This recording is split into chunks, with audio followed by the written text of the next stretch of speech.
நம்ம இந்த கொலுசு வந்து நம்ம காலில் போட்டிருக்க கொலுசு கருப்பாக இருக்குது, வெள்ளி பொருட்கள் எதுவாக இருந்தாலும் சரி, அது வந்து ஈஸியான மெத்தடில் எப்படி வெள்ளையாக்கலான்னு சொல்லி பார்க்குறோம். இதுக்கு நான் வந்து கொஞ்சம் ஊற வச்ச புளி தண்ணி எடுத்துக்கிட்டு அதை நல்லா சூடு பண்ணிக்கலாம். இந்த தண்ணி நல்லா கொதிக்கும்போது நம்ம இதில் வந்து இந்த கொலுசு வெள்ளி பொருட்கள் எது வேணால் போடலாம். நம்ம கிண்ணம், வெள்ளி டம்ளர் எது வேணால் நம்ம வந்து போடலாம். இது கொஞ்சம் கொதிக்கட்டும்.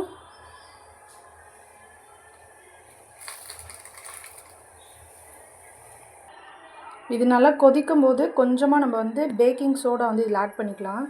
ஆட் பண்ணோடனே நல்லா இப்படி பொங்கும். ஒரு 1 செகண்ட் மீடியம் ஃப்ளேம்லேயே வச்சுக்கோங்க.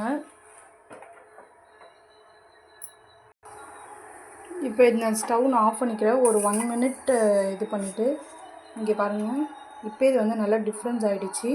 இப்போ இதை லைட்டாக நம்ம வந்து சோப் போட்டு வாஷ் பண்ணிக்கலாம். இதில் கொஞ்சமாக நான் வந்து பீதாம்பரி பவுடர் வந்து ஆட் பண்ணியிருக்கேன். அந்த பவுடர் ஆட் பண்ணி நம்ம லைட்டாக இதில் வந்து ப்ரஷ் பண்ணால் போதும். இப்போ வாஷ் பண்ணி முடிச்சிட்டோம். இப்போ பாருங்கள் எப்படி நல்லா இருக்குன்னு ப்ரைட்டாக.